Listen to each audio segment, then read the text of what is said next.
Okay, well, hi everyone. Welcome to Theology on Tap Online. This is, of course, hosted by the Oil Horse. You can tell by this little logo up here in the corner. We are not at the Oil Horse tonight. We are at our respective locations for this Theology on Tap event. If this is your first time dealing with Theology on Tap, let me tell you a little bit about it. So Theology on Tap is an event where it's, we like to say it's family friendly, where we get some people together, mostly pastors most of the time. Occasionally we'll bring in some experts from some specific fields, but we'll talk about ideas related to our Christian faith, ideas related to social issues or pressing issues of the day, and just, present some topics, generally around 10 minutes. And then we'll have some discussion around that. So tonight is a format that's relatively similar to what we do when we are in person at the Oil Horse. We're going to have 3 presenters tonight. Each one is going to present a certain aspect around the nuance of argument. And in our world today, it seems to be pretty charged. There seems to be a lot of people very, very keen to enumerate opinions in a way that they really want to get those ideas across. But there's an opportunity, I think, to maybe elevate how we speak to one another. And so maybe in doing this, maybe in modeling this tonight, we'll have a chance to maybe walk away encouraged. So tonight is Theology on Tap presents Why It's Good to Argue. So like I said, we have 3 other pastors with me here tonight. We'll have an opportunity to introduce them here in a second, but this is what you can expect tonight. Each one of the pastors is going to give roughly a 10-minute presentation. I mean, we're not going to have a stopwatch on it, but they're going to give a 10-minute presentation. And then following up that 10-minute presentation around these ideas, around argument more generally, we're going to ask them some questions. And we'll start here around our pastoral table, asking some questions and really kind of, grilling them on the subjects. And then from that, we will incorporate questions from you, our viewers, naturally, if you choose to stay with us. We'll incorporate questions from you and present your questions there. Now, here's the thing, and we like to say this when we're in person. If we don't ask your question, it's not because we didn't love your question, and it's not because we don't like you personally. We just may not have got to it. We are trying to be respectful of everyone's time, even in an online world. And so just know that. And if we don't answer your question now, there is the chance that we think it's a really great question and might want to talk about it at a future Theology on Tap. It's our hope, it's our desire to get back to doing this on the first Tuesday night of every month, whether it be online or, God willing, back in person at the Oil Horse. So just stay tuned, keep checking the Oil Horse's Facebook page, and we'll be able to talk more soon. So tonight, I want to give us an opportunity to meet our pastors on the panel. First, my name is Mike Skelton. I'm the lead minister at Longview Christian Church. I want to thank you so much for joining us, and then we'll go around the table. So here, Evan, why don't you go ahead and introduce yourself? Hey, everybody. My name is Reverend Evan Doleve. I'm the Associate Minister for Family Life at First Christian Church, Disciples of Christ here in Longview. We're over on 6th Street by Good Shepherd Medical Center, and I'm glad that you're here with us today. Britt, who are you? Tell us about you. I am Britt Norval. I am the pastor of Good Shepherd Anglican Church. I think that's it for now. All right, Gordon, tell us about you, bud. My name is Gordon Blackman. I'm the pastor of Alpine Presbyterian Church and formerly practiced law. Okay, all right. So tonight, we're actually going to get started with Gordon as our first panel presenter. So Gordon, I'm going to put you on the big screen here and take us away, bud. Practice law. Okay. The reason I mentioned that I've previously practiced law is because what argument is a big deal to lawyers, and how you arrive at the truth is important to lawyers, as well as it should be in the Christian church. Jesus said, I am the way, the truth, and the life. And Proverbs 14:25 says, a truthful witness saves lives.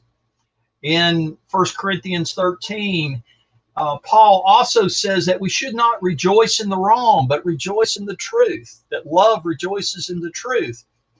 So it's sad to me that it seems that facts or alternative facts or whatever you want to call them have seemed to have become something other than the truth as an end in itself, but that facts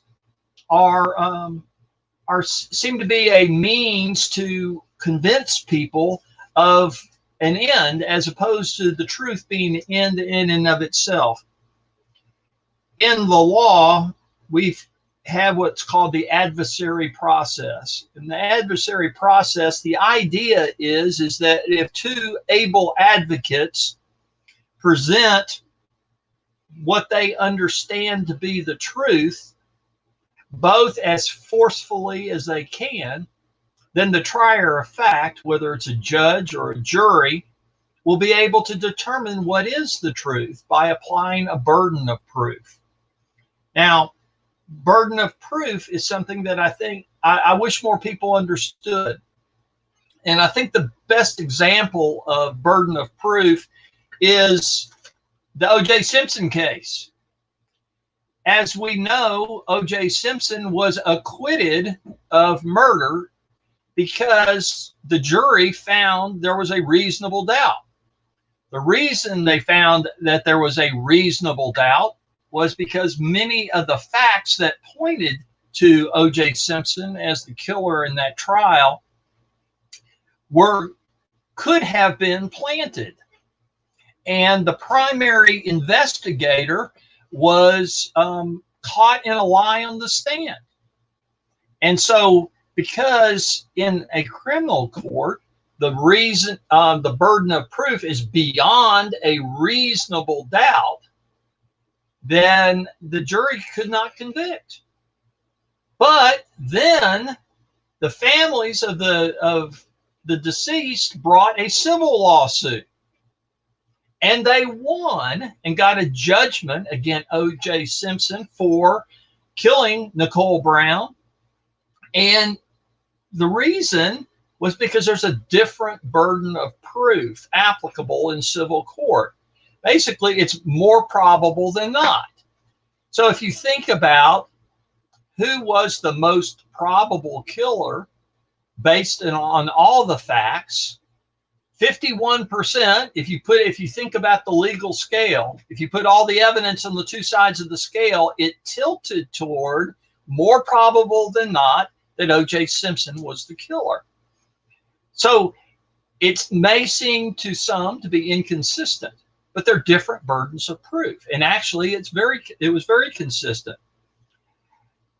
Able advocates, if they put forth facts, then people can reach the truth by applying burdens of proof and by following certain rules about facts. And facts should be demonstrably true or false.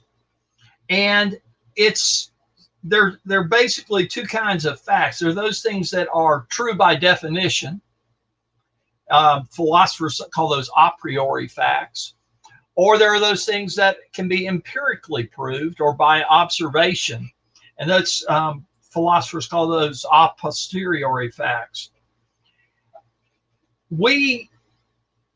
One way to think about that is the scientific method. The scientific method says, okay, I think I know what the truth is. So I'm going to create a hypothesis. And then I am going to come up with ways to examine that hypothesis to determine whether or not it is true. And that's through experimentation. And if I follow the process right, I should be just as happy to get for my hypothesis to be proven false as it to be proven true. I'm not going in with the idea that it has to go my way, that my hypothesis has to be true. It has to be based on facts. Unfortunately, in our culture now, it seems to be we go in with a hypothesis, we go in with something we want to prove, And it's whatever we can do to make our point. We're not willing to be dissuaded at all. And I wish more people had taken debate in high school. In high school, when you take debate, you are given a proposition and you get all the facts you can on both sides of the proposition. And then when you go to a tournament, you're told which side to take. And you work as forcefully on either side. And then the judges decide who wins. You learn to appreciate facts when you take debate. And there's some things that seem to have been lost along the way as are not facts. In other words, name calling are not facts. That's called an ad hominem argument. You don't say something is not true because you're stupid, or you're a dummy, or you're slow, or you're sleepy, or you're whatever. That's not the way to win an argument. The way to win an argument is with facts and with provable facts. And I can't go into all the rules of evidence at this point, but some of the rules of evidence are helpful in everyday life. In other words, it's not my opinion of the person presenting the facts is not relevant to the argument. So if I get off track and I start attacking the person, then there could be an objection as to relevancy or materiality of my argument. It's helpful for us to think of what is relevant to an argument and then to listen to the other side and weigh the facts and decide. So I guess what I'm trying to say, and I'm going around the tree a little bit to do this, but the adversary process, argument. Our topic today says to argue is good. Our particular church, we believe in voting. Our session meets and votes. We use Robert's Rules of Order to discuss the issue, make motion, discuss the issue, and then we believe that God will lead us to the truth through a vote. Not everybody has to agree, and it's okay. We can go home friends. But we have determined the truth through presenting facts and through argument. Generally speaking, opinion is not fact. Someone who is an expert on a particular issue in court can be qualified as an expert, and their opinion might be persuasive. But it's only persuasive insofar as they can demonstrate to a jury why the facts work in their favor. So we seem to have elevated opinion over fact.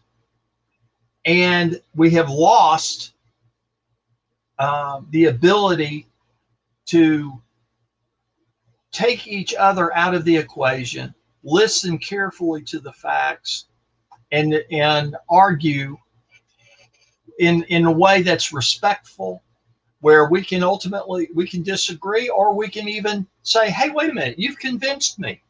You may make a good point. I wish we could do that more. And that's so, maybe this is a little more law than it is theology, or a little more debate than it is theology. But all too often I read the Longview News Journal and I see people talking back and forth. They've apparently taken it off of Facebook or whatever, and people are just calling each other names. They're not debating the facts, and it makes me sad, because in a democracy, in the church, we need to be able to respectfully talk to each other and and agree as to facts.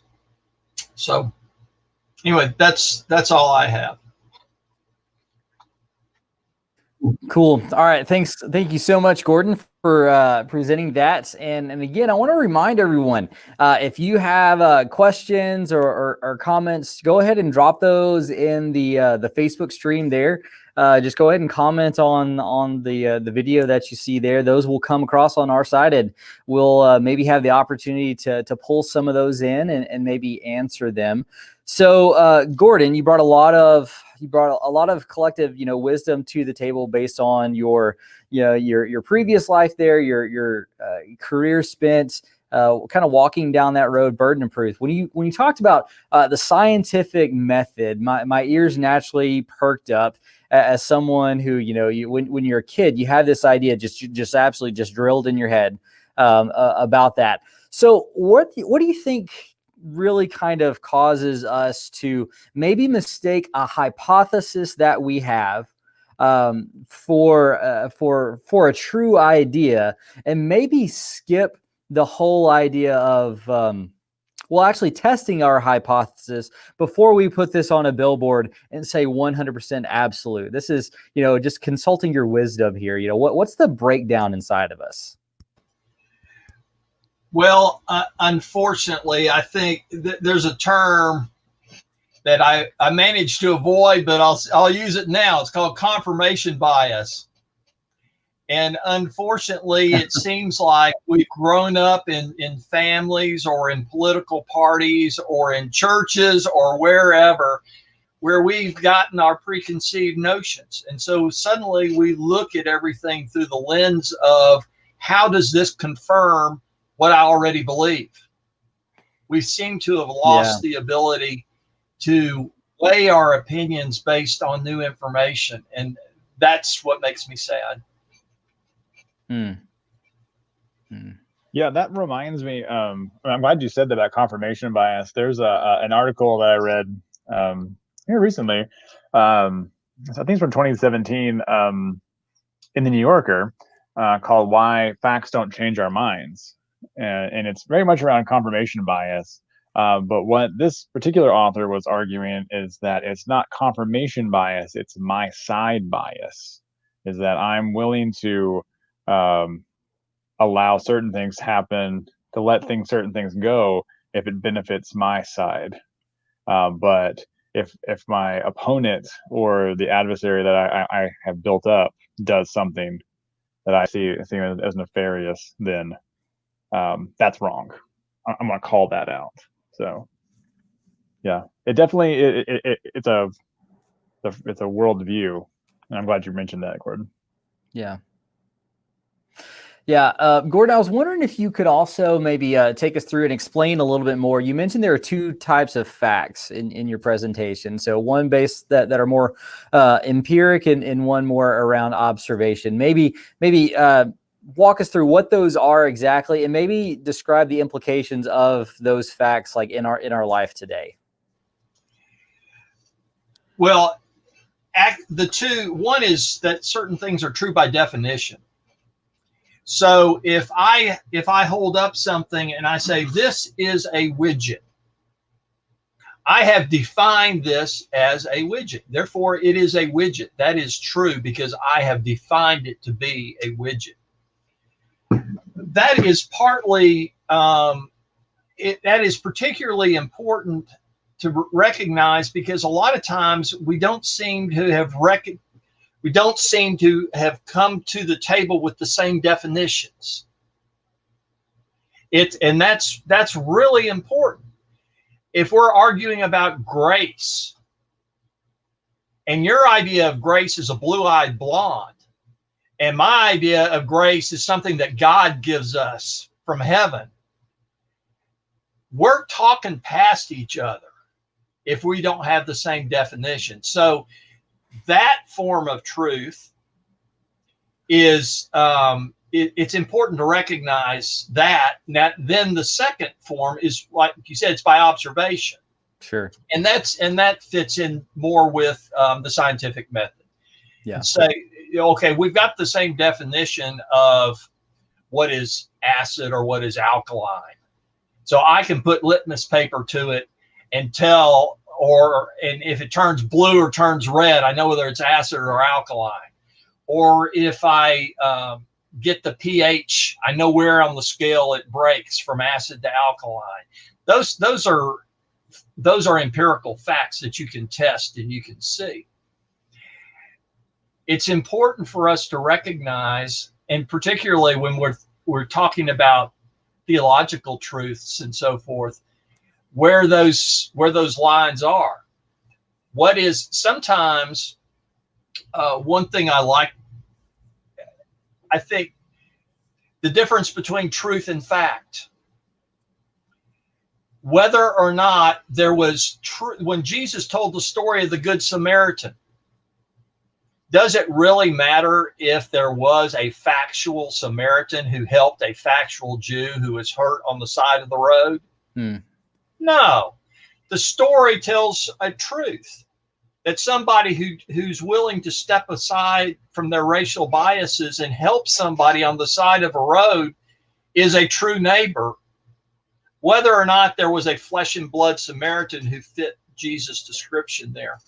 So there's some examples of definitional truth and empirical truth and facts. Well, thanks for that. And also just, it's always great to remember that story. There's a component of that story that's definitely about overcoming racial bias. So that's a good one. And that's one where I know we as believers love to have the story of the Good Samaritan in our pocket to speak to a broad range of topics, particularly around, kingdom ethics. So that's really cool there. So I thought I would do one thing really quick here before we move on to the next presenter. So sometimes when you ask a question or leave a comment that we especially love, we can do this right here, and we'll put it up on the screen. So there's this one here from a Christopher Shelton, #GrowYourBeard, Evan. So anyway, that's how that could work. Yeah, I'm trying, right? So, I have not. He's one of my parishioners. Thank you, Chris.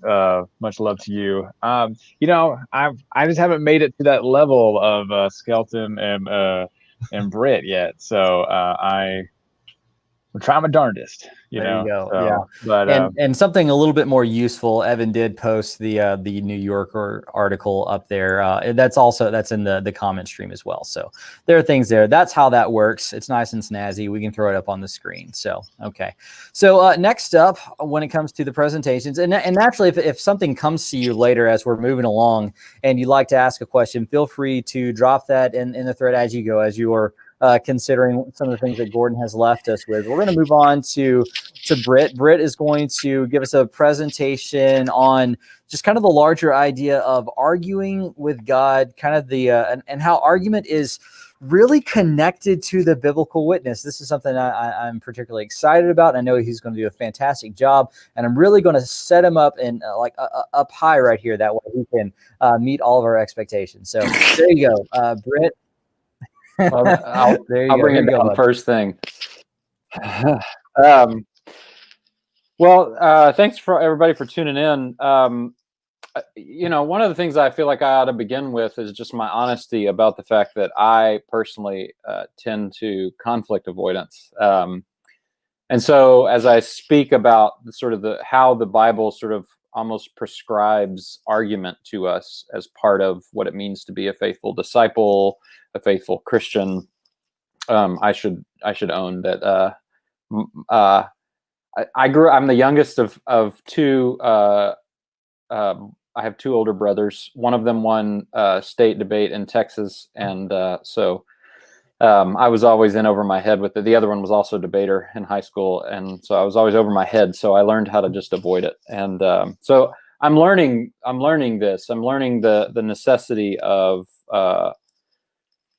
argument, of being willing to discuss our disagreements, and that's kind of how I would like to frame this. Is more than, I think we tend to think about argument and argumentativeness, and the Bible clearly says we ought not to be argumentative. I mean, Paul in Philippians 2 talks about doing all things without murmuring or arguing, so that you may be blameless and innocent children of God without blemish. So obviously there's some sense of argumentativeness that the Bible proscribes. The Bible says, do not do this. But what I want to suggest is, so we have to be careful with what I'm about to say, particularly for Christians, particularly, I think, for post-Enlightenment, rational 20th century Christians. I think we have to be careful with over-embracing this. But what I'm going to say is that the Bible simply does not offer conflict avoidance to us. It doesn't offer that to us as a virtue, a Christian virtue. Now, peaceableness, absolutely, a Christian virtue. So that's the tension there. There's this witness to argument that I'm going to get into, and then there's also this absolute that we be peaceable people. And so this is an area I think where caution is utmost for us, particularly given Southern Christianity. Look around us. Look at the plethora of not just denominations, but of churches of the same denomination in the same town and the same blocks. These kinds of things. So clearly, there's some danger here. But my suggestion is that the biblical witness is always one that says discussion of our disagreements is necessary. It's even discussion of our disagreements with God even seems to be a welcomed thing. And so I'll start there. I think the Bible is always witnessing to and when I say witness, I mean it's giving us examples of this behavior of faithful men and women in the scriptures who grab God kind of by the collar and say, "What are you doing? What's going on? This is crazy." And so you think about Moses at times in the wilderness with Israel, where God says, "I'm going to kill him. I'm done. I'm sick of this. I'm going to kill him." And Moses says, "Hold on. No.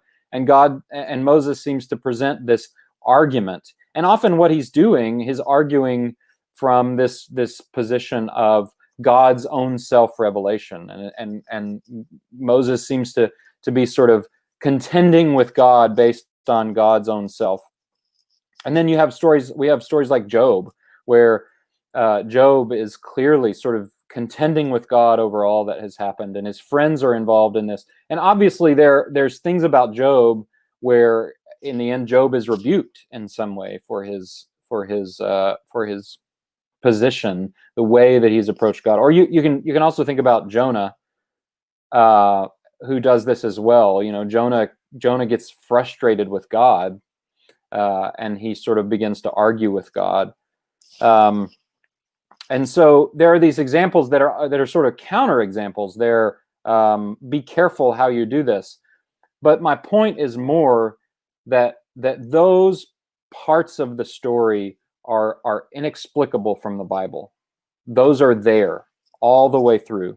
And the best example I can give of this is Psalms. The best example for how we ought to do this well is that we go to the Psalms, we pay attention to what the Psalms are saying, and we emulate the Psalms. We allow the Psalms to be a school for us in this way. Eugene Peterson calls the Psalms a school for prayer. And so one way to think about this arguing with God is it's prayer. It's our contending with God on behalf of things that we see and experience in the world. And you even see this, and I want to be careful with this, but you even seem to see this with Jesus himself. There's this, in the garden, there is this moment where Jesus is not really excited about what's happening, to put it mildly. And he's contending with God in this moment. He's discussing his disagreement with him. And so there's this witness in the Bible to this argument with God. The second thing I want to suggest is there's also this continual witness in the scriptures to argument within the people of God. There are these places along the way where the people of God differ with one another, and they don't see things eye to eye. But the biblical witness is never, okay, we don't see this eye to eye, so we're going to go start our own thing. We're going to separate and we're going to go start our own thing. Instead, there's this notion of keeping together in those differences and staying together. Obviously, there's the moment where Israel and Judah become separate nations. So maybe that's a counterpoint, but that's okay with me. But I want you to think about things like Jesus and the disciples. There's something very familiar. There's something very native to the disagreements between the disciples and Jesus. There's something native about that to discipleship. It's part of the process. The disciples saying, "No, you don't get what you're doing," and Jesus saying, "No, you don't understand what I'm doing." And there's this debate. There's this tension between them, and Jesus doesn't send them away. He allows them to stay with him, even as he rebukes them and corrects them and all of these things. He allows them to stay with him. And then you have this again with the apostles in Acts. There's these moments where Peter and Paul, when you think about the Gentile inclusion question, Peter and Paul, the Jerusalem church and Paul do not see eye to eye on this initially. They fundamentally disagree about this. And there's this period of time where there's this disagreement in the church. And this happens a number of times in Acts, particularly with Paul. And you can even see some of Paul's letters to churches as arguments, as moments where they are at odds with one another, and Paul is presenting his case to them. He's trying to articulate what the truth is of the gospel. And one final example of this in the New Testament is Paul's letter to Onesimus, the book that we call Philemon. This is a book that is about Philemon. Philemon is a slave that has run away. Onesimus is the owner. And Paul writes this letter to Onesimus, arguing for Philemon's freedom and arguing that Onesimus should not punish Philemon. Philemon has run to be with Paul, or there's some way in which Philemon has escaped from Onesimus. And Paul is writing this letter, and it's clear that they're not on the same page. They don't see this issue the exact same way, and yet Paul is pleading with Onesimus. And so the Bible is always presenting to us this reality that Christians will disagree, that the people of God will not see things the same way. And there's something about that is good and right. And there's something about that staying in it, that sitting in it together, that is important. And then the third point I want to make is that the Bible gives this witness to argument with the world. And so you have instances in Acts where Paul goes to the Areopagus and has this debate based on philosophy, worldly philosophy.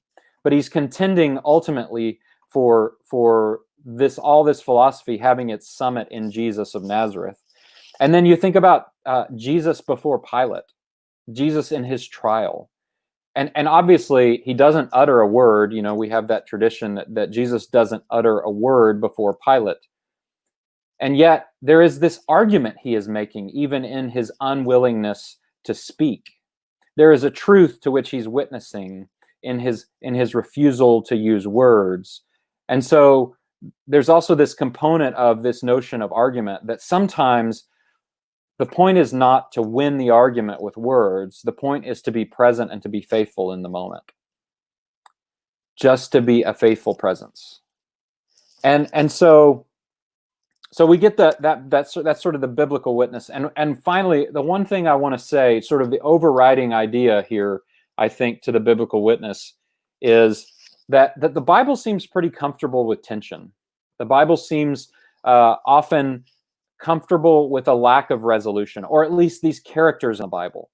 The situations don't clearly resolve. The Psalms don't always give us great resolution. Books like Lamentations or Ecclesiastes don't give us great resolution. The prophets don't always give us resolution. The Bible seems comfortable with causing disruption and us having to live with it as the people of God. And so this is something that we need to get more comfortable with. We are really uncomfortable with it at this point. And it's something that we're going to have to get comfortable with as the church, as Christians.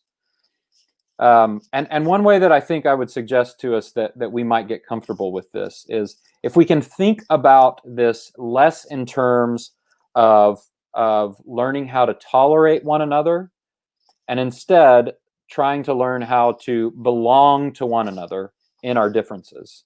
And so I think that's what the scriptures seem to be calling us to, is instead of an always trying to get to a resolution, there seems to be this call to belonging, to willingness to belong to one another, to be with one another and remain with one another, even in our differences.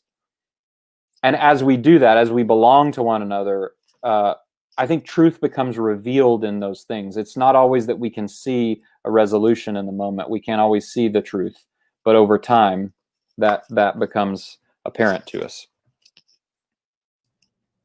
Cool. I love it, man. Thank you so much for kind of walking us through that argument in the biblical witness there. Evan, Gordon, you got a question to throw at him to get him to talk more on the subject?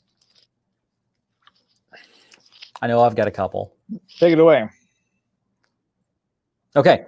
So one of the things that I love to hear you talk about, kind of the Psalms as argument, as you were kind of looking at kind of, just that genre of scripture and how it is so emotional and all that. So did you see necessarily, I guess more generally, kind of what stood out to you as you considered Psalms as argument and how that reveals so much of both maybe human nature, our relationship with God, and maybe an invitation for us to engage in such a way, or maybe just your general I will thoughts on say that. the Psalms have, in this particularly in this year, become super important for me.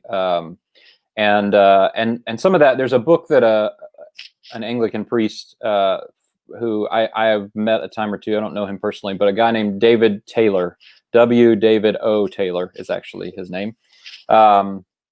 He wrote a book called Open and Unafraid. And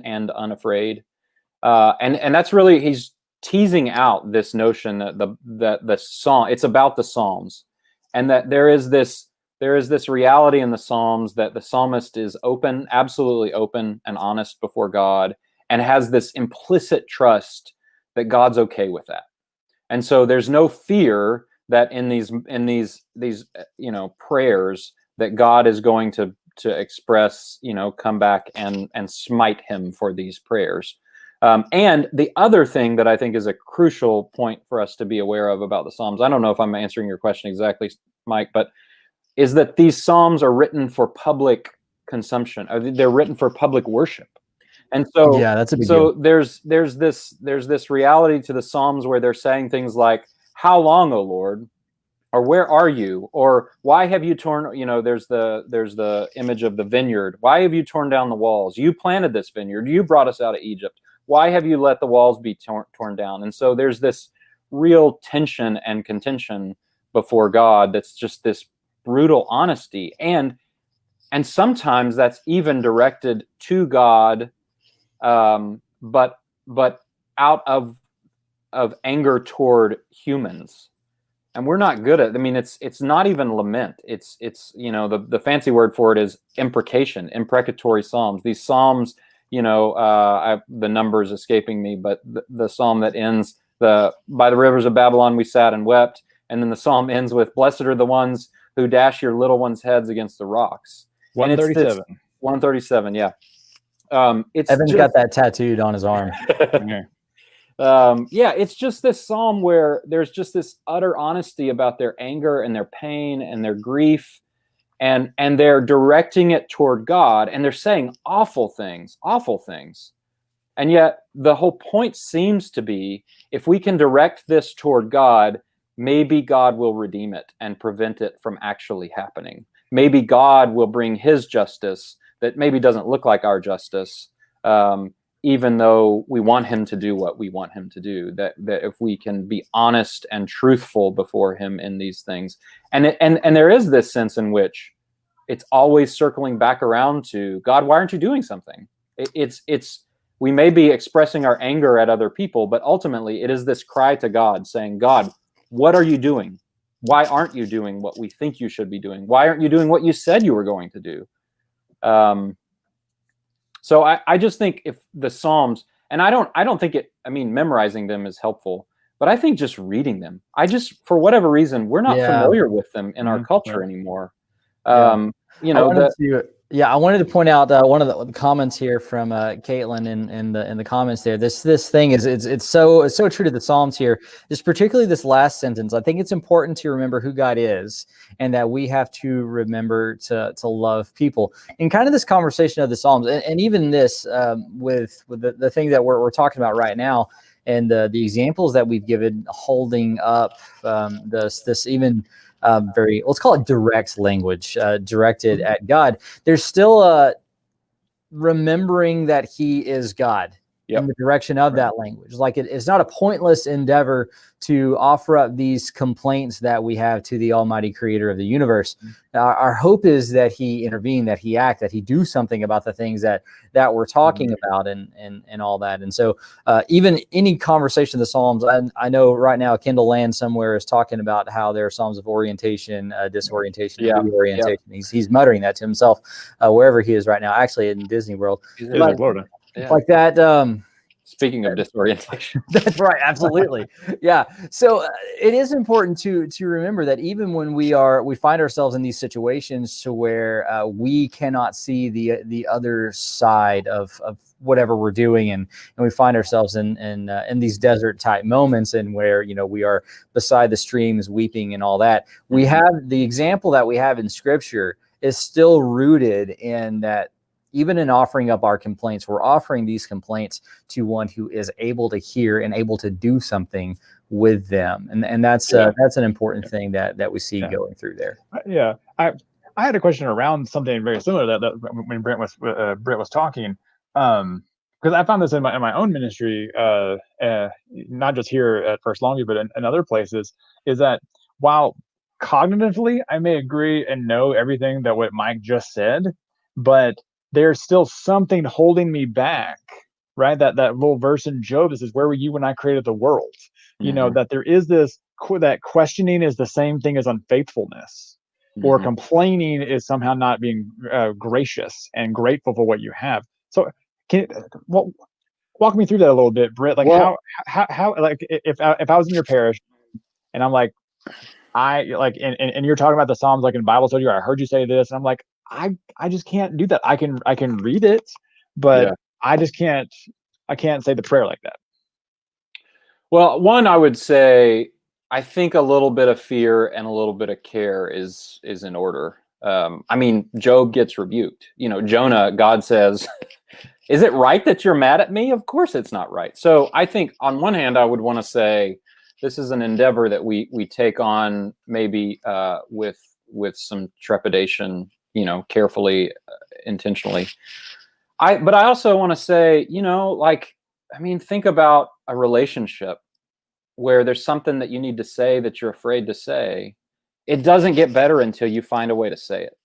It doesn't get better until you find a way to express what you're feeling, so that you can then begin to move through it, and you can begin to process through it. And sometimes even saying what you're actually feeling is like, "Oh, I didn't even know I felt that exactly." Or actually I say that, and what I realize now is that that feeling was masking this other feeling.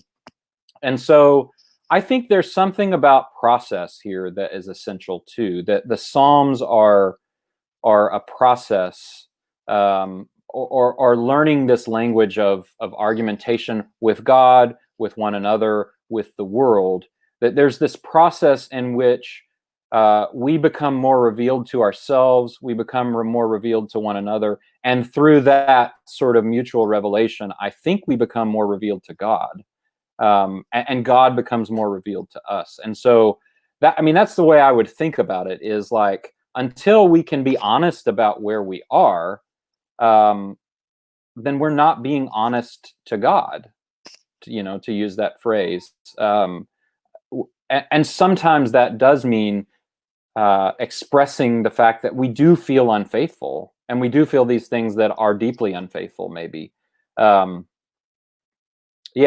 just would say, in my experience, I grew up in a Southern Baptist church where it wasn't, my parents weren't particularly this way, but just the church culture was such that like questioning was sort of not allowed. And then I got to college, and then I just had billions of questions, and I had no idea what to do with them. And so suddenly I thought I was having a crisis of faith, and it turned out I was just having a crisis of tradition. I was just having this crisis of, I had not been sort of given the full scope of Scripture in a robust way, and I had to go learn that. And so some of it, I also would say, is it's something we have to model together. We have to do together. Pastorally, one of the ways maybe I would want to say this is like, you tell me what you're feeling about God, and let's talk about that. Let's express that together to God. And I don't know, maybe. No, I appreciate that. I tell you, one of the things that as you were going through and presenting as well, that struck me particularly, you had this line that staying in it or sitting in it together is good. And there's something, and we're given that model in Scripture. I know Evan is going to talk a little bit about how that kind of plays out in relationship. But there's an idea, and I think Gordon hinted this way as well, kind of the almost inflammatory, maybe kind of like where our world and culture is right now, that you think one thing, I think another thing, and so therefore we must polarize and separate ourselves and all that, and our world becomes much more divided than it is nuanced, and we become more entrenched rather than have our eyes open a little bit more to people who can think differently. There's an idea of it's good to exchange these ideas. Scripture gives us that example. History gives us that example as well. And so that's it's just important to remember. And kind of with that, I think we'll allow Mr. Reverend Evan M. Doleave to take us into our next bit of topic here. Right. Make sure you get the M in there. It's very important. It's on the screen, so I'm going to read it. That's right. Hey, you got to have that initial in there. I'm not like George R.R. Martin. I only got the one. Hey, thank you for being here on this Theology on Tap. I'm so glad that we're doing this and that we're going to try to doing it back together. And I'm thankful for the Oil Horse. I'm thankful for Mike for putting us all together. And so thanks. So also Gordon and Britt, you guys have done an awesome job, and I hope I can follow in your footsteps tonight. So tonight I wanted to kind of talk about how this idea of arguments and theological discussions and all that is really something that has been around Christianity for a very long time. It's just that here lately, in the last century or so, maybe a little longer, we've taken it to the extreme. I mean, you think about all throughout the early church, that there are people who were arguing about how the faith was important. They were writing volumes upon volumes of books of trying to nail down and articulate what they believed and who they understood God to be. What, hit all the ologies, theology, Christology, pneumatology, ecclesiology, ology. I don't remember all of them. And so with that, we have this tradition in Christianity that says that there is something good and something important about critically looking at the faith and critically looking at what is in the Bible and what I believe, trying to put those pieces of faith together of, well, it says this one thing over here, but it doesn't make sense over here. How do I understand that? And for a long time, it was just the ministers, the priests, or the whoever it was the one that was imparting that knowledge. And then sometimes, people who had further training would even go on and continue that. And sometimes there wasn't that much dialogue with people. And so as Christianity began to grow, and then we had this thing in 1517 called the Protestant Reformation, then that's when it just took off like gangbusters. And even in the Protestant Reformation, we have groups of people that are believing and thinking differently, and they're separating themselves, but they're still having these conversations amongst each other, albeit they got a little heated sometimes. And they even would have, I guess they didn't have TV, so the part of their entertainment was watching debates. Not the debate that happened the other night, but something very similar to that. And so Christianity has this kind of foundation of being a place where people can go, like Chris was talking about it, and question and wrestle and look at the scriptures and say, how am I inserting myself, or how do I understand God to be in this particular passage? How am I unfolding and part of God's story? And then how does that mean for the community around us? Well, if you look back throughout Christian history, the turning point, and Britt kind of mentioned this as well too, is this thing called the Enlightenment. And the Enlightenment is great. We get the scientific method, we get all these great advances, and it's awesome. But then people started critically looking at things like scripture and with reason and tradition and experience, and they're putting all this together and trying to figure out what scripture really means and where did things come from. Then you start hearing ideas that, well, maybe Adam and Eve really weren't really two people in the middle of Mesopotamia, or maybe God didn't really create the world in 6 24-hour days. And so then you start beginning to have these little differences and beginning to question the faith and question what has been talked about throughout Christian history. Well, here in the last 150 years or so, I would say, we've gotten really good at separating ourselves. One of my professors in seminary would say, I know the church is of God because people have been screwing it up for 2,000 years and it's still with us. And that's what we have more churches in the United States than any other time in human history, but the number of people claiming to be Christians is on the decline, right? We are not embodying the faith and raising and bringing people to the faith. No, we're just cutting the pie up differently and moving people and shifting people around. Oh, you don't like the way that I interpret this passage? Okay, fine. I'm going to go over here and make my own church, and we're going to call it something different. And then all of a sudden, towns like Longview have hundreds of churches. It's all because we can't seem to rationalize and sit down and believe that there could be two ways of looking at something. In my tradition, I'm in the Christian Church Disciples of Christ, and one of our foundational tenets and beliefs is this thing called freedom of belief. Now, I think it's a little bit wide but there's a little bit of a bracket on there, I guess. But essentially, it means when you come to our church, and if you want to be a member of the church or come participate, we don't ask you to profess your faith into these 10 things that we have bullet points on the wall or a creed or anything. We just say, do you believe that Jesus is the Christ, the Son of God, and do you follow him all the days of your life? And you say yes. We go, cool, you're in. And that's it. That anything outside of that question is up for discussion. Now, I tell people this, and some people look at me like I'm crazy. And I tell people this, and some people say, I don't know if I could ever do that in that church. And some people say, wow, that's really refreshing that you can have that many voices in a different congregation.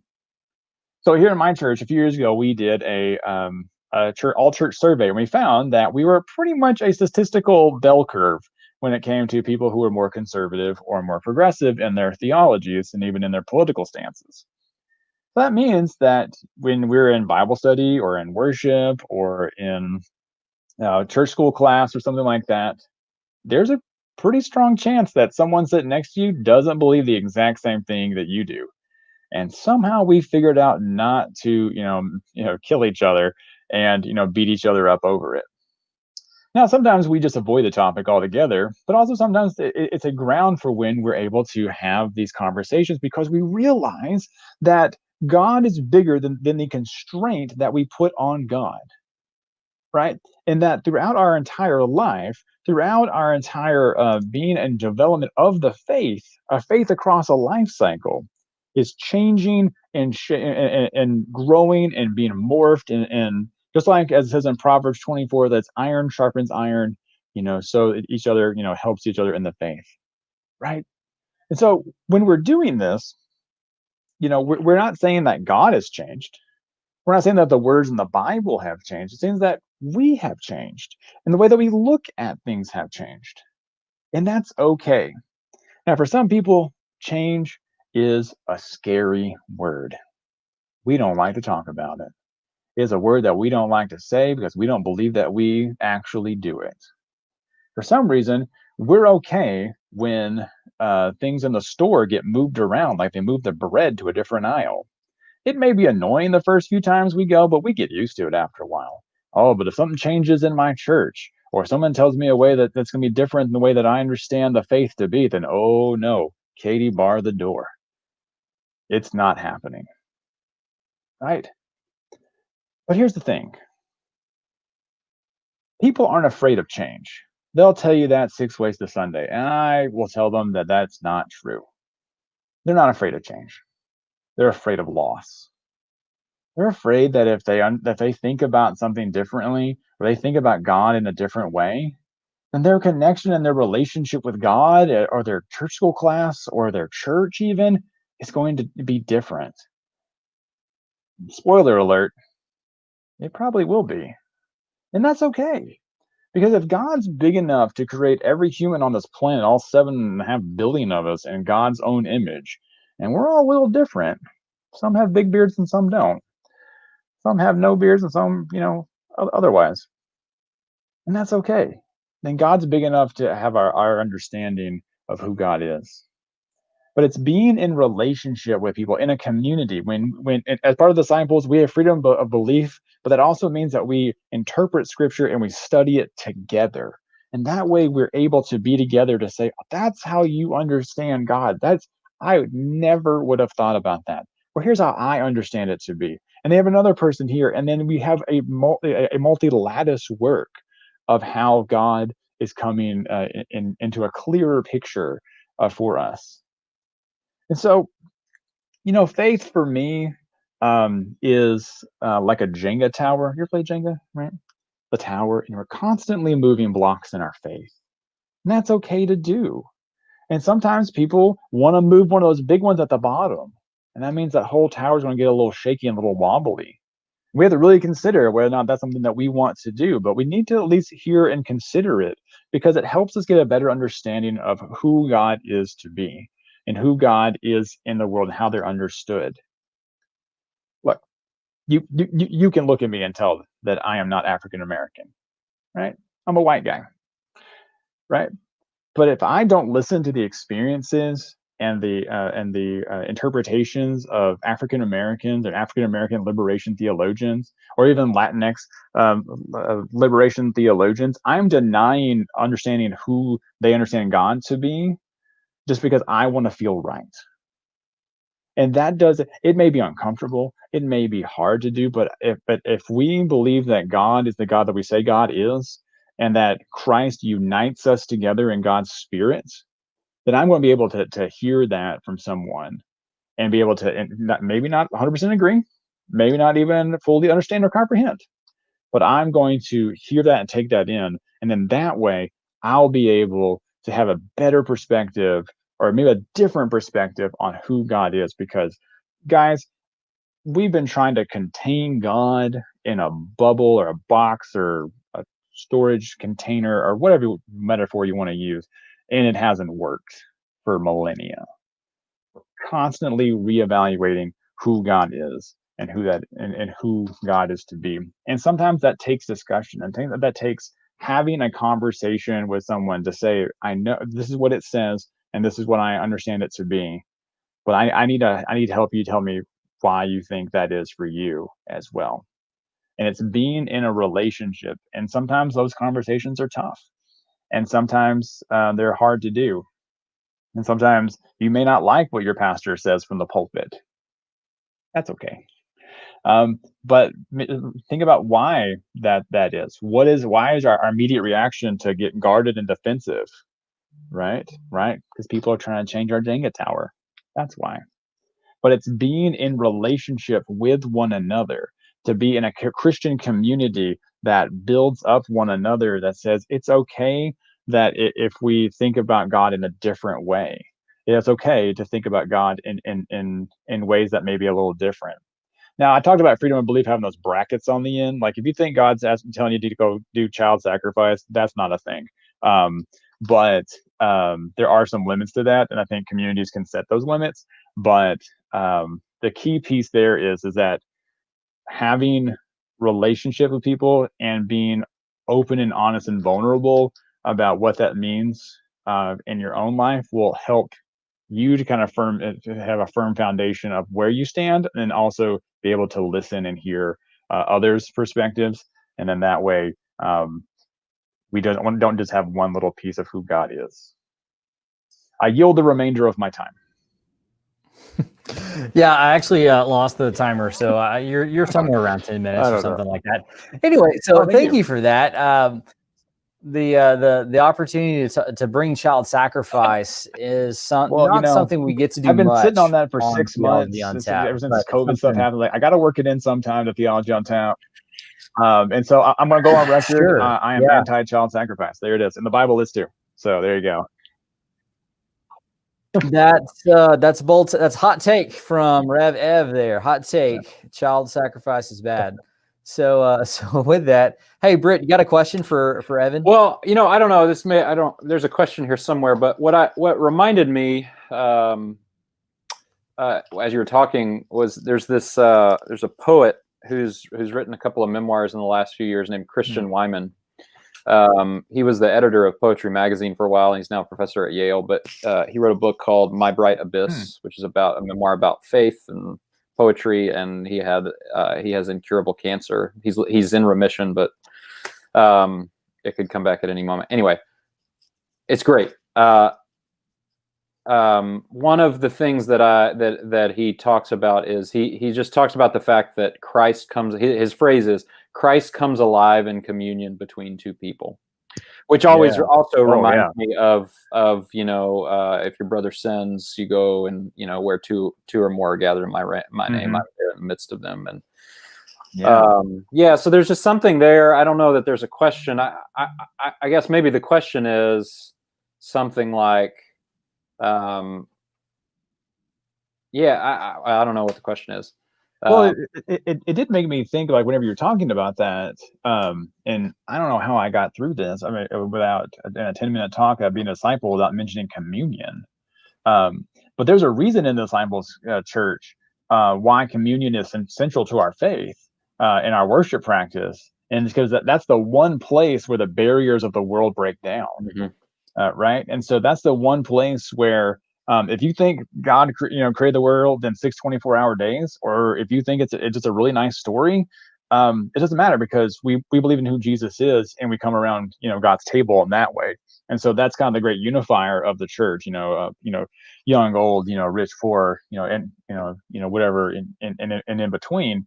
And that I am able to we can put aside differences, or we can say that Britt and I have different theological understandings on ecclesiology or the end times, but that doesn't detract from the fact that we find that our relationship with God is somehow central and important to our lives, and that we're going to remember Him in that coming to around God's table and in the sharing of the bread and the wine. And so I think those important sacraments or ordinances, or however your language is, I think that those ways to unify people together in that, to say that, look, that we may not believe all the same things or interpret things the same way, and that's fine, because we all have different lives. I mean, we all look at things through a different context, and that's good, because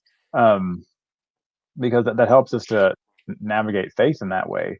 But especially for a disciple, we're all about that communion, and I think that's why.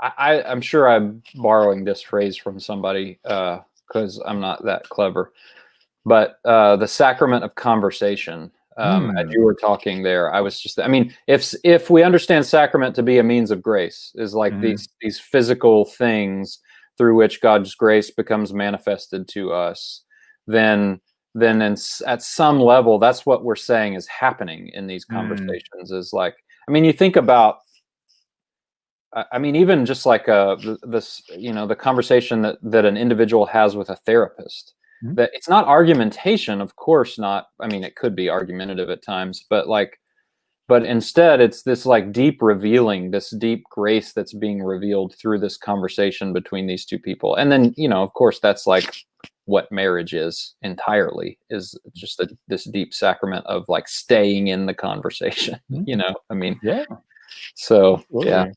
Yeah. I did have a prop today. I love having props. Here's my prop. It's my book recommendation of the day. I think you're wrong, but I'm listening. It's a great little book. I did want to, it's really good. And the first chapter is we should talk about politics and faith. And so, yeah, I think having those conversations are so important. Yeah, but it takes a mutuality in that, that there has to be a mutual respect there. Like, Mike and I don't agree on everything theologically, but I have a mutual respect for him, right, and his awesome beard, and so I mean, but I'm going to listen to what he has to say, and I hope that that's reciprocated, and which I feel like it is, and so I think that having that conversation is just so important, and so I think sometimes it's harder to get that ball rolling than once it is rolling. Yeah. Yeah, and that's good. And yes, of course, I love and respect you too, Evan Doleaf. But here's the thing as well, and you hinted at this in your talk, because you mentioned that your particular denominational tradition has this is made up of this place where we can worship together without killing one another. We can focus on the important. And kind of live in that space. But there's also, and I think there may always be a temptation to just simply not talk about difficult things. Yeah, like absolutely. how would you prescribe? And Britt and Gordon, I would love for you to chime in on this as well. How would you prescribe? How would you offer up some pastoral counseling, if you will, to, it's good to have a difficult conversation. How do you wade into those waters, do that lovingly, to have a genuine exchange of ideas? So, you mentioned that as a, kind of a hallmark of your denominational tradition. So I know yours is going to be the right way. So let's just kind of walk us through that. Yeah, I mean, it definitely is. And kind of like what I mentioned, even with my own, church here and churches that I've served before, is that sometimes that becomes just this this agree to disagree kind of thing, and to kind of just ignore the problem in the room. If someone says, some theological interpretation about the parable of the Good Samaritan that I may not, like, I don't know if 100% agree with that, or if that's not how I understand it to be, I think, and this may be true in every congregation, is that people are less inclined to do that because we'd rather keep the peace, and we'd rather, be able to still look at our friends whenever we go to lunch at the Cracker Barrel after church, without having this, because we're afraid that if we do offer something differently, is that it's going to divulge and divert into this argumentative back and forth, he said, she said, debate, like we saw the other night with the presidential candidates. Is just, and because we haven't really learned properly to listen to difference, because I have to be right. This is who I understand God to be, and this is what I understand God to be. And so anything different is going to be it's wrong, quote unquote, and then I'm not going to be affected by that. And so sometimes people just don't want to deal with it. Now, for me, pastorally, like if I'm in a church school class or a Bible study or something like that, and I hear a different, or if I hear a different opinion, and I will say, hey, look, there's, all right, a different way of looking at that is this way, or some people look at it like this way, and kind of ease yourself into it instead of saying, no, Mike, that's not right, and then just dropping something in there, and because that shuts off conversation. I mean, this happened the other night. I was in a Bible study, and we were talking about the flood story, and the question came up, well, did this really happen? Like, is this like a literal event that really happened? And so what was nice is that we were able to really have conversation in that Bible study, where it was a men's Bible study, so where the guys kind of were. And somebody would say something like, yeah, I really think that there was a tragic event that happened in the entire sphere. And some people say, I don't really know. And they would say, well, I can kind of see your point, but also can kind of see your point. And so, again, it's that mutuality and that respect that's happening there. But you got to ease into it, I think. You can't just come in and start dropping bombs, because that shuts down conversation. Um, one way that I've also kind of entered into those conversations is I started off with the phrase, "I find myself wondering." So I put it back on me. I find myself wondering how how this interpretation is affecting your life. I find myself wondering, and so that way, it's just an easy way that I can slide that in there to kind of help kind of break the tension in the ice, because you say, well, why do you believe that? Right? That's walls are up. That's it. Seacrest out. We're done. And so that's probably more than what you wanted, but there you go. I got it. No, that's good, and I'm really going to start to listen for that in our conversations when you kind of push back and like, I find myself wondering. Yeah, that's a cue that Evan is forming an argument. Be ready for the onslaught there. So right. Well, I'm also a board certified chaplain, so that I have to do that sometimes in my chaplaincy work, and so I've used it before. You just never noticed it. So see, I divulged my secrets. Well, we're listening now. Just know that. Yeah, but again, I mean, it's not really a secret, but I mean, that's just something that I have found helpful as to help break that tension, is make it a genuine question. Like really, I really find myself wondering, like, how, like, why is this particular interpretation like meaningful to you? Like, how did you get there? Where were you before? And because that gives validation to their feeling and their interpretation, and that you're willing to hear what they have to say. And even sometimes saying, like, instead of yes but, so yes and, and saying yes and, there's also this way of looking at it. So I think there's some ways that we just have to learn to talk to each other, because I don't know if you know this, we're not really good at that, like on social media or anything. Like we can't do it.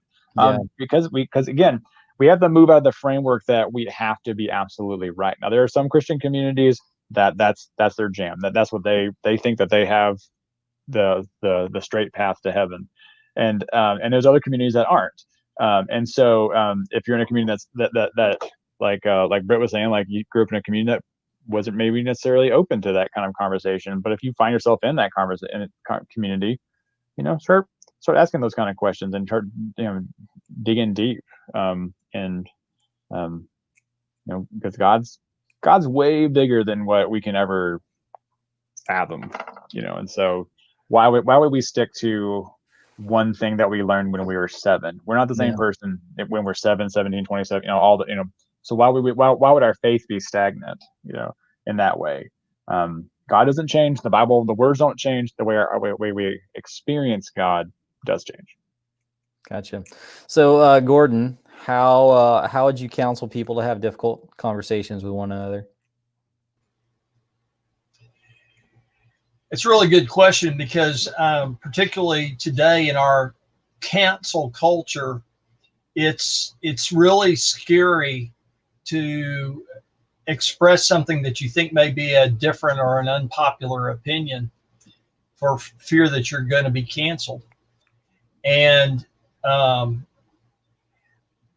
think pastorally, what I usually do is emphasize the grace of God and say that God doesn't require us to be right. That's what we're not saved based on getting all the right answers. And it's much more important to wrestle with the issues than it is to have the right answers. And it's okay and also talk a little bit about verbal processing. I got a little bit of that from what Britt was saying, is that, some people are verbal processors, and you got to try on your feelings verbally before you can even hear yourself. And that's so encourage people to verbal process as well.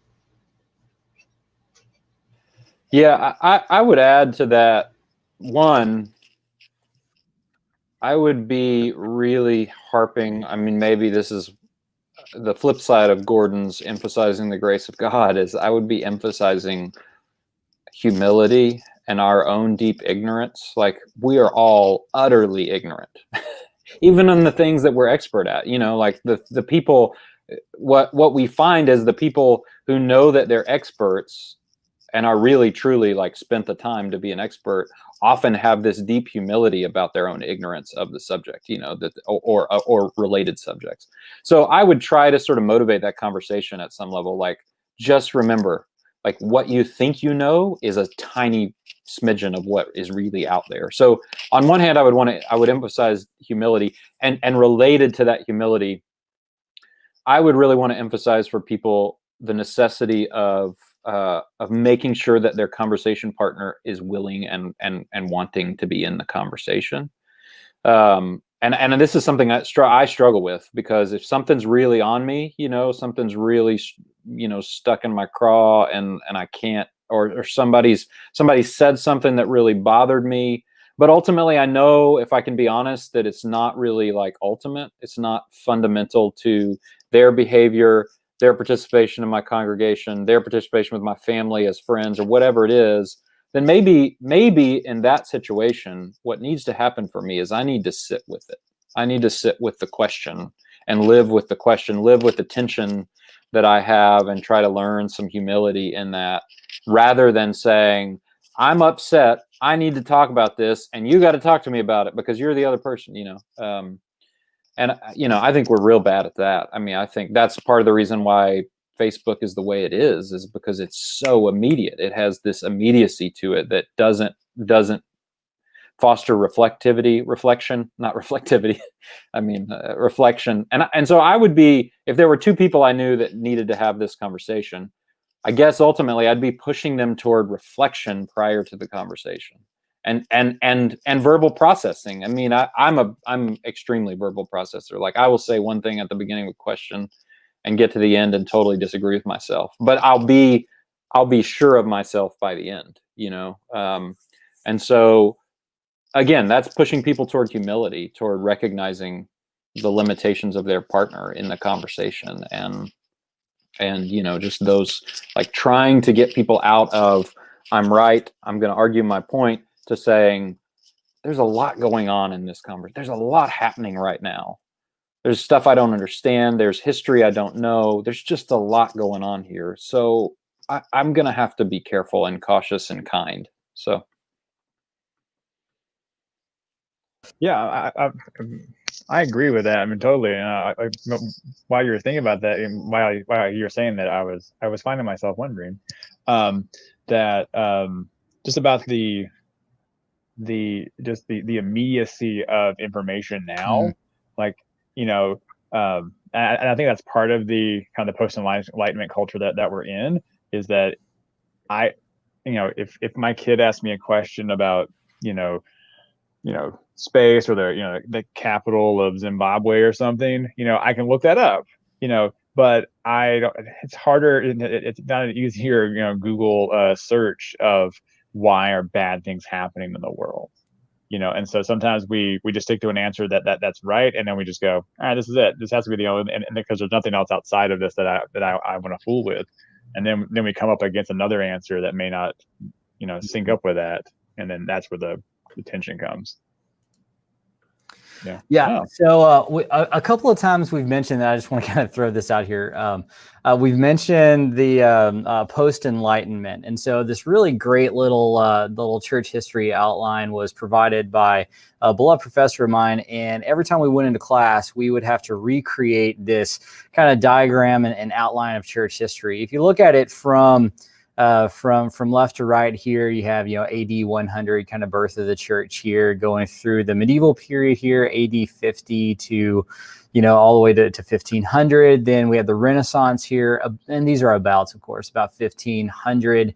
Then you have the Enlightenment and modernity right here, 1650. And then somewhere around in the middle or early 1900s, we have kind of the birth of postmodernism that is kind of fully taken root here. But these are kind of the big things that have changed the way we have thought, over time, especially in recent history. So when we say post-enlightenment, we're talking about kind of the birth of really kind of the modern way of thinking, the modern world, and all that. And so with that, and then where we are now, particularly cancel culture is kind of a postmodern thing taken to an unhealthy extreme. So my truth is my truth, and I'm going to eliminate you if your truth doesn't line up with my truth. So those are the things there. But this is something that I had and I found, and I thought it would be useful for our conversation this evening.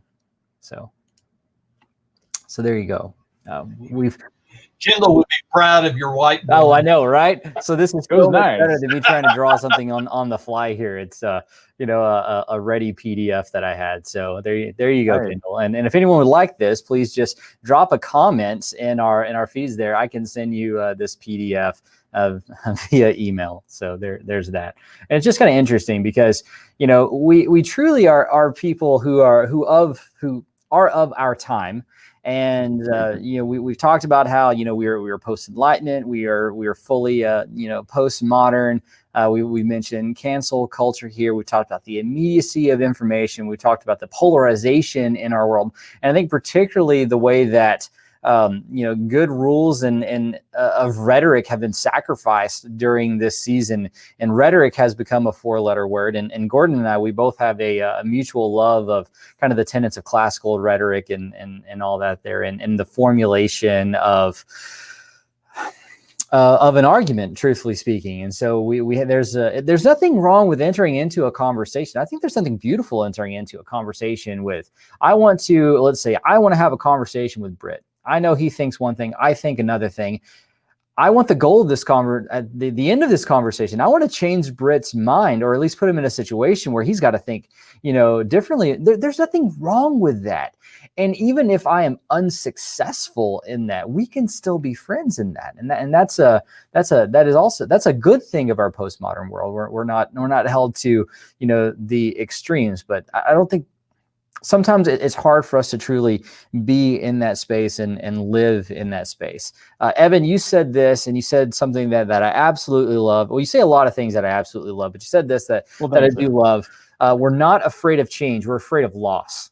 Mm-hmm. And immediately I thought of, okay, we're not afraid of change, but I'm afraid of losing. And so that's why we kind of run to the well, and we maybe use tactics that appeal to the lesser versions of who we are created to be. So that's something that I thought of, and I thought you spoke well in that. Well, thank you. Thank you. I think also too, that we don't want to do that because it goes back to what Britt was talking about humility, is that sometimes we can, after evaluating a position, we can look back on it and say, well, you know what, maybe I wasn't right on that. Maybe I didn't, have all the information. Maybe I had an unformed opinion. But again, when that gets married into the faith, then people start having this self-critical, self-doubting of, has everything that I believed been wrong? Am I, if I think differently about this, does that mean that for the last 15 years or whatever that I've believed this, that has that been a lie? Yeah. So in our comment thread here, Wendy Lawson, she's had a couple of things that I've loved. She posted there, quote of the night: "Why would we stick to one thing we learned when we were 7?" Yeah. So that's a great line there. Yeah. Thank you for pointing that out, Lindy. But I mean that's right. It's not to say that everything we learned when we were 7 was wrong, but I think the way we think about the things that we learn in kind of the grammar portion of our life, when we are spending time learning facts before we move into the next phase of a deeper understanding and then a defense of those things. We shouldn't be stagnant, and I know that each of you have kind of talked around these ideas. The idea of the need of a long obedience, as Eugene Peterson would say in talking about the Psalms there, that and a constant engagement with our relationship with God is something that spurs us on to learn and know more. But I think an engagement with people and an engagement with those around us and truly interfacing with them, we all come out better when we can have difficult conversations with one another and do that well as adults. Yeah, I totally agree with that. Yeah, 100%. Yeah. I think, I'm sorry, Britt. No, you go ahead. I was going to say that I think the hesitancy there too, of having those difficult conversations, and not necessarily just believing whether everything that I believe was wrong, but I kind of think of it more of as building on foundation. But I think too that the reason why we have those, since we're so terrible at having these conversations, there is no kind of hurt like church hurts. And so, because being hurt by someone, not physically or anything like that, but like, somebody said something, that you didn't like, or if somebody said something about you, behind your back or even to your face, people are going to take that a little, like, they're like, all right, fine, get out of here. I'm never darkening the doors again. And so that's part of our hesitancy too. I believe is that there's that ever-present reality that hurt will stay and be deep sometimes, because we've had relationship and put our faith and our trust, in them, having those kind of conversations. Yeah, I've lost a little bit of my train of thought. I'm sorry. No, it's not your fault. I think I know what I was going to say, which was one of the we're talking about this sort of post-Enlightenment reality, and one of the real deep realities of this is this hyper-individualism that is just everywhere in us. And I think part of why I think it's particularly difficult in certain streams of Protestantism. I think it's particularly part of the fundamental identity of a faith that put the primary emphasis on the individual decision to come to Christ. As much as I think that's important, I'm not saying it's not important that each of us make a decision. But I think that movement, the sort of revivalist movement in America, was a response to this hyper-individualism that, without even knowing it, or maybe knowing it, I don't know. And so one of the things that I think is really important in this conversation is it's really freeing to me, and I'll just speak from my experience now as an Anglican pastor, where we have like a whole series, like I have a book that tells me how we're supposed to worship. We say a creed together every week. We have these like frameworks within which we can begin to ask these questions. And so it's like there's this freedom now to say, hey, I'm struggling with this. I don't know what I think about this. And I can ask this question, trusting that I'm part of this larger thing. I'm not my own self in this way, and I'm not an individual exactly in this way. I belong to this great tradition. I belong to this great community. And so, and I think that's an essential part of this conversation, is belonging to a people, belonging to other folks, belonging to a community of folks, so that when the hurt happens, when the church hurt happens, that other people are there to say, well, hang on, come on, let's all stick with this for a minute. What can the rest of us do to try to sort through this? And I also think that's part of what the Psalms do, is they teach us, they provide this sort of structure within which we can, somebody mentioned this earlier, if I express my anger and grief to God, then I'm selfish because I've not remembered what God has done for me, or I have a lack of grief. And what I think the Psalms enable both. The Psalms are always saying, don't forget what God has done. Where are you, God? And they're teaching us how to hold these things in tension. And so I think belonging to these things outside of ourselves. I mean, it's weird to think of ourselves as belonging to the Psalms, but like, I think that like giving ourselves over to these large traditions, these communities that discern with us, that help us make these decisions. I think it's essential for this kind of conversation about argumentation. I think that's part of the reason we can't do this anymore, is because of this, like, we have no tie to anything larger than ourselves, which is, well, I'll stop. Yeah, no, that's good. That's a great note. We got a good comment from the chat here, buddy of mine in the Houston area, Travis. He says, "Sorry for the long comment. No need to apologize, Travis. I love the idea of constant engagement. By constantly engaging, I think we show a love of humility and teachability that combats some of our other stumbling blocks to conversation, change, and growth. I think that fear of being wrong at times, the associated shame that can come, can cause people to double down on an idea because they are afraid of being wrong and their perceived implications of what that might mean for them. Constantly engaging helps you to negate those fears." So 100% for sure. And I think when you add that level of community engagement with this, where it's good to have a community of two and to love another person well. Deep friendships are great things, and to have those, as you mentioned, Evan, iron sharpening iron moments. But when you are a part of a larger community, and naturally all four of us, we were very biased to a church community as something that is not our lives depend on a community. No, it does. And like our life depending on that is a nuance depending as well. So it's multiple layers kind of with that. But there is something good and healthy and cathartic at times, and can even, it makes us a better person to be connected to a larger community of people. I personally struggle with this. I have a handful of people that I genuinely enjoy being around, that kind of like fills me as a person. I have few people that I interact with that I leave those conversations man, I feel awesome.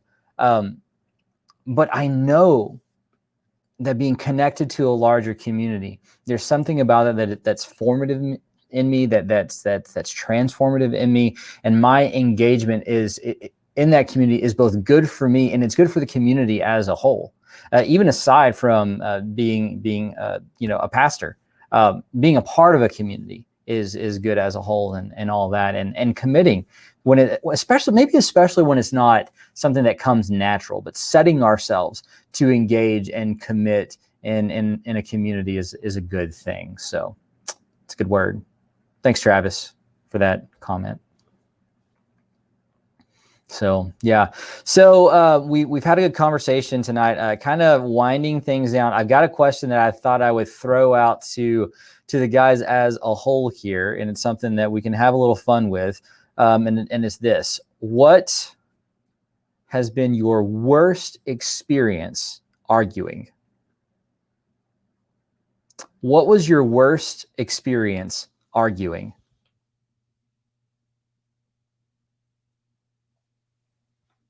Before I answer, I'll say that the person who commented, Caitlin, that's my sister. She probably has lots of answers. Okay, yeah, Caitlin, we'll put. I promise you, I'll put it on the screen right now. If you give us a good juicy story about a time when Evan really stepped in it, put his foot in his mouth, or whatever. I mean, the next thing you post, I'm not even going to read it. I'm putting it straight on the screen.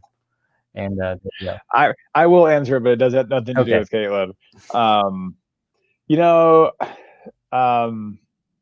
It kind of goes back to what Britt was talking about humility and hubris and all that. There was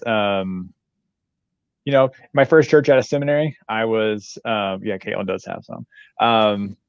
My first church at a seminary, I was young. I was, younger. I was 27. I had my MDiv in my hand. I was ready to go change the world. That's what I was here to do. And some things some conversations we're having in the church that I was at, and I decided not to be pastoral. I decided to just to be quasi-authoritarian, and I stopped the conversation is what I did. I was not going to hear any other view on how things were to be or how to look, and I was like, no, I'm not doing that. It was just, and I wasn't being a pastor in that moment, and I probably caused some church hurt, and I don't think no one while I was there, left the church that was part of that, but our relationship was different, for a time. It took a little time to get past that. Some trust had to be regained, and some respect had to be regained. Some saying I'm sorry had to happen. Some say that maybe I got a little overzealous. Had to happen. But yeah, that's probably the first thing that pops in my mind is that I stopped being the pastor and I just started just being the authoritarian who just kind of came in and trust me, like I got this degree on the wall now. I know what I'm doing. Watch out, just move out of the way, and I'll make it happen for you.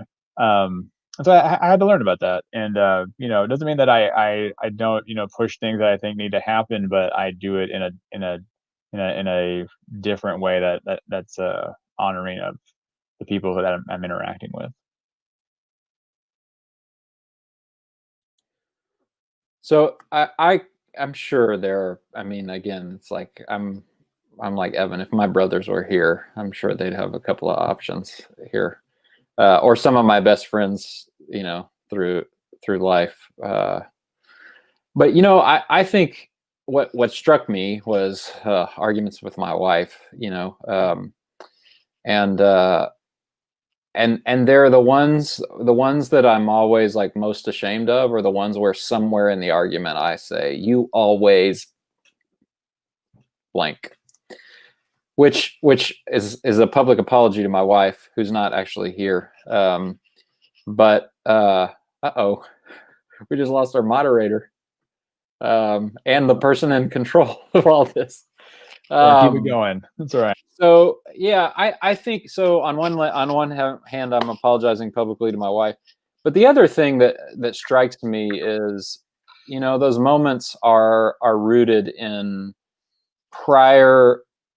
Like I've pre-decided who the person is in this moment. I've decided that they can't be anything other than what I think they are in this moment, and so I do it with my wife.